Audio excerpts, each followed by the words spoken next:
excusez-moi, moi je voulais rebondir sur, à mon avis, ce qui a été présenté de façon totalement malhonnête. La France ne se réindustrialise pas. C'est faux.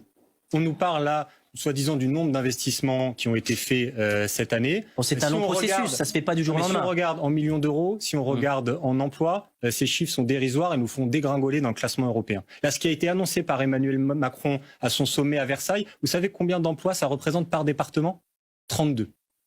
C'est de ça qu'on parle. Tout ce bruit, c'est fait pour 32 emplois par département. Je rappelle que toutes catégories confondues, on est à plus de 5 millions de chômeurs. Et même si on élargit un petit peu la focale, c'est qu'on essaye de juger Macron sur son mandat et celui qu'il a débuté, la part de l'emploi industriel dans notre pays continue à baisser, y compris en 2022, elle a continué à baisser. Donc ces chiffres ne sont pas bons. Votre bilan est mauvais. Vous n'arrivez pas à réindustrialiser la France. Pourquoi ? Parce que la recette que vous mettez en place, qui est de dire on baisse la fiscalité, on baisse les normes sociales, et là, Emmanuel Macron vient de le dire et c'est catastrophique, on fait des pauses sur les normes environnementales. Voilà, notre pays connaît une sécheresse inédite. Il y a déjà des communes en France où on peut plus boire au robinet l'eau du robinet au mois de mai. Mais Emmanuel Macron nous dit qu'il faut faire une pause dans les normes environnementales. Mais ce modèle-là, il ne fonctionne pas. Il ne permet pas de réindustrialiser le pays. Ce qu'il faudrait faire, c'est autre chose. C'est de l'investissement public, c'est du protectionnisme, etc. Monsieur Martinet, un point sur ce point-là. Nous avons sauvé certaines régions industrielles de notre pays,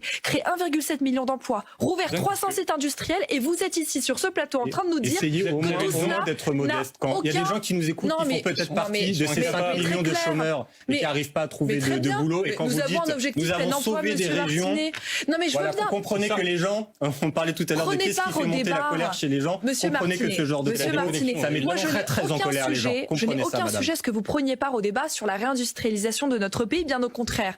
Mais ne faites pas croire ici aux Françaises et aux Français que nous n'agissons pas pour la réindustrialisation de notre pays. Le nombre d'emplois industriels en proportion de l'emploi total baisse. Voilà, je vous dis juste des chiffres. Ce sont les statistiques officielles. C'est l'INSEE, c'est très concret.